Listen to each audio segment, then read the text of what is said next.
Welcome back, viewers. You are still tuned in to Prime Live. Now, as we navigate the increasing risks posed by criminal behavior and cybercrime, it's imperative that we stay informed as well as protected.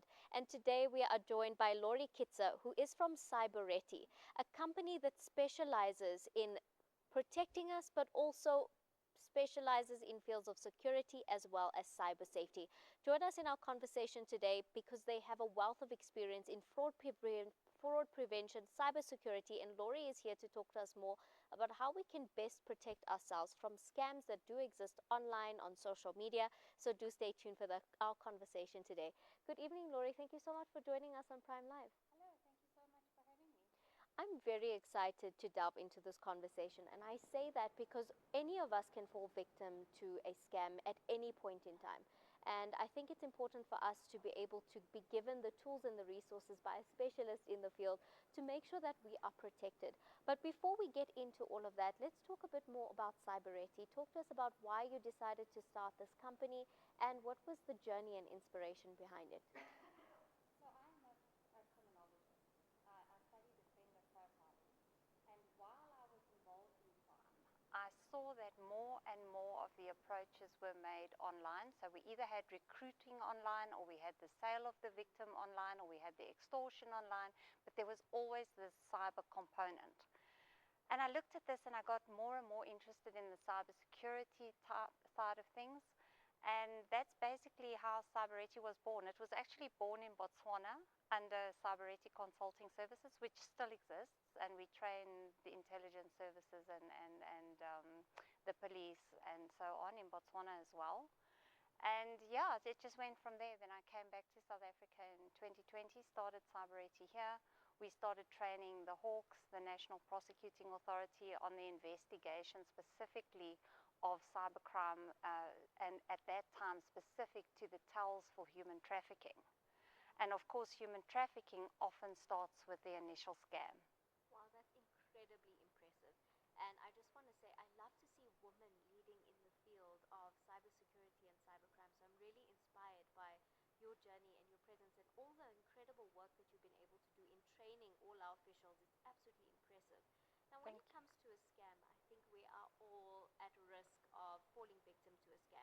And there are so many different types of ones that are going around, whether that be on our social media platforms, whether that be via SMS, or even on a WhatsApp chat or WhatsApp profile. And yes, there are lots of platforms that are warning us about these different scams that might be going around. But the people who are running these scams are becoming a lot more innovative in how they're running the scams, in making them look like legitimate companies or making it look like you're genuinely in trouble and you have to reach out to them. Now, when it comes to scams, from your experience, what are the most common types of scams that you have found in your experience? And more importantly, how do we know it's a scam or not? What are the tips and tricks that you can share with us? So firstly, it is becoming more difficult to identify scams, but primarily it's becoming more difficult because of AI. Yeah. So there used to be very clear tells, for example, in these messages requesting money, for example, or to transfer you huge amounts of money. Those are all scams, by the way. You are never going to be approached by somebody to take their inheritance and get any money back from that. Another one of the big scams are the lover boy scams. So they approach especially lonely women and lonely men, but more lonely women. Men, it's usually from a sextortion aspect. So they'll approach you, talk to you, groom you for up to a year, and then ask you to send them, for example, a photograph of your private parts, which you should never do, but people do. And then that turns into a sextortion type event. There's a lot of phishing emails going out. One of the things that you can do is hover over the email that comes in and have a look at what the originating address is. That's always a very useful tell. And then scamsters are very clever. So if you get anything from your bank, check it very carefully, because they may just change a dot or a dash or a simple thing. It may look very authentic, but check that against original mails from your bank to see if they're the same.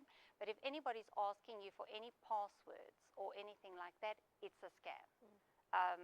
The bank will never do that. So that's something to think about. If somebody approaches you if you are on the dating websites, you're at major risk, because a lot of these profiles are absolute scamsters. And there you'll find that they'll approach you, chat to you, groom you, and then suddenly they'll say they're coming to South Africa to see you, and then they won't come. And then you'll get a mail to say, I've just had a accident and I'm in hospital, or I've needed cardiac surgery, or will you please settle my hospital bills because the hospital won't release me. We just had a woman fall prey to that, 1.3 million. Wow. I had a sextortion case where a guy sent photos of his privates. It was cross-border, and that was a major problem, and that ended up in a loss of 1.4 million. From a company aspect at the moment, we have a big problem in South Africa. We have the CIPRO government, when you register to become a supplier to government, somebody there is leaking your details. So we're getting a lot of scams that look original from Department of Correctional Services, Department of Health, Department of Labor, Home Affairs, are sending you requests for quotations. It looks original, but there's no Home Affairs logo on these documents, and the emails are all coming from one server. So there's a whole scam, probably syndicate, between the registration on the government suppliers database, and then this is leaked, and then it looks like these are coming from government officials. So there are probably government officials involved. So if you're involved in a tender, or you want to be involved in tenders and you get these documents, please be extremely wary. The government employees are actually referring people to suppliers, which is in the first place illegal and corruption. So they're not allowed to refer you to a supplier. I mean, that's absolutely, wow, that's terrifying. I have shivers just sitting here and listening to these various cases that you've bore witness to. And it's terrifying to understand that, this is what risk we're all putting ourselves at just by clicking on a link by mistake or engaging with somebody who has bad intention. I think there's so much to navigate in terms of, looking at being online, having a social presence, or even just having a cell phone or computer puts you at risk of these types of scams. So thank you so much for sharing, the tips and tricks that we should be looking out for, those warning bells that should be going off in our heads when it comes to this looks a little suspicious and this doesn't look right, or this information doesn't look like it's coming from my bank. These are very terrifying realities that a lot of South Africans are having to deal with. And I think, like you said, with the invention of AI, anyone can, replicate your voice, which is very, very dangerous. And I think a lot of people are thinking about wondering, how can we exactly best protect ourselves? How can we protect our personal information? Because we expose ourselves to so much of dangers just by being online. And I'm thinking about the young kids, the teenagers, the young ones out there who are on all these different social media platforms, on things like Instagram and TikTok, and how much they're actually exposing themselves to in terms of what risks they're exposing themselves to when they are navigating being online. Just engaging a friendly face who might look like a friendly face online can be so difficult. And I think it can be something that we all need to be more aware of. We need to be more active on, in taking into account all these tips and tricks that you've shared with us, and not just blindly looking at this email and thinking, why is my bank contacting me for this kind of information? I think it's so important that we have these kinds of conversations with people like you who are, experts in this field and are able to guide us better on what we need to be doing better to support ourselves, to protect ourselves, and to protect our information. But more importantly, when it comes to, you've shared tips and tricks on how we can navigate, looking at these scams. How do we navigate looking at them? How do we navigate, okay, this email looks very suspicious. But when it comes to protecting our personal information, and that goes for everyone, adults, the young ones out there, how do we best protect ourselves from falling victim to our information getting leaked or anything like that? So the first thing that you need to bear in mind is, if you put information on social media, it's the same as putting it on a global billboard. So So firstly, protect what you say and what you upload. So if anything can put you into a difficult situation or be exploited, rather don't upload it. Think about that, because once you publish, it's there for life. The internet takes snapshots. Yeah. Another very useful thing is to, when you subscribe to a social media platform, check the terms and conditions. Know what you are subscribing to and who you are giving permission to access your data and what they do with it. So where's that data going to end up if, for example, there's a breach? So that's very important. Another thing is to check the security settings of apps that you use. So if you're using Facebook, enable the security protocols. They are there to be used. There are loads of resources on YouTube that will show you exactly how to enable strong security settings. Follow us on, follow CYBARETI, for example, on LinkedIn.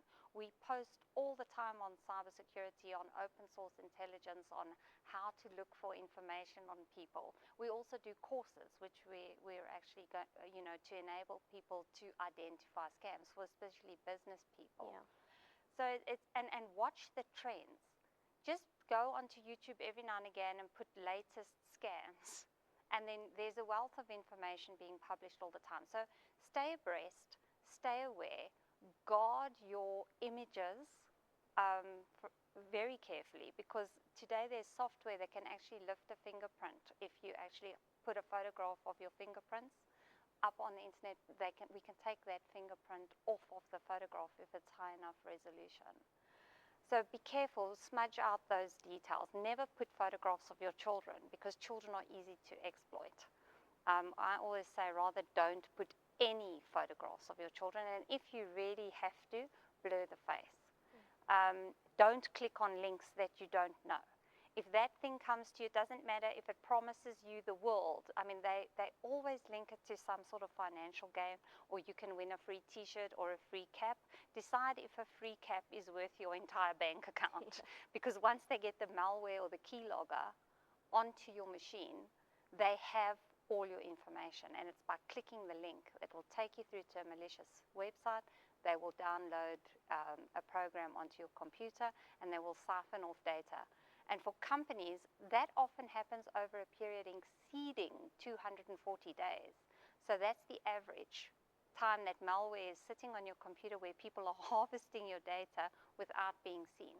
So you need to make sure that you get to a good cyber company that puts an AI protection service onto your system, something like Sentinel-1, for example, that can protect your company properly in the cyber environment, because today the attacks are written by AI, and as such you need AI cyber defense to combat it, because if you don't, you can't respond. Even with a hacking team, you can't respond quickly enough, which the AI can do.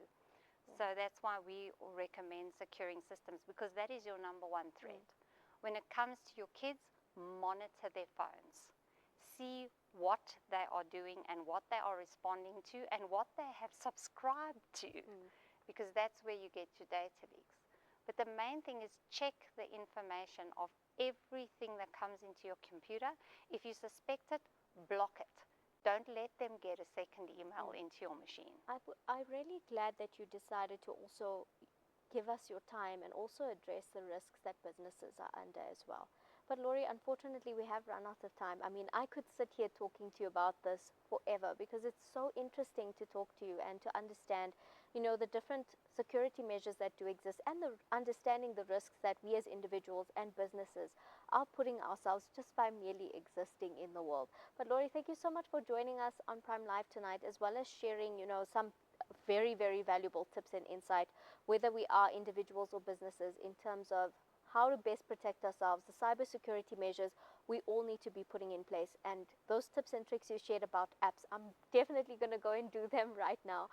But I hope to have you back in studio with us again. I think this is such an important topic, and I hope we can engage you further another time to talk more about how we can best protect ourselves.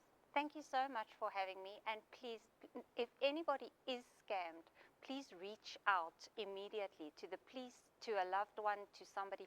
Do not sit on it. You are not stupid. You have been taken by a professional. So please always remember that. Reach out if you're in trouble. Absolutely. Viewers at home, that was Lauri from CYBARETI. Please do engage them on LinkedIn. Give them a follow on LinkedIn.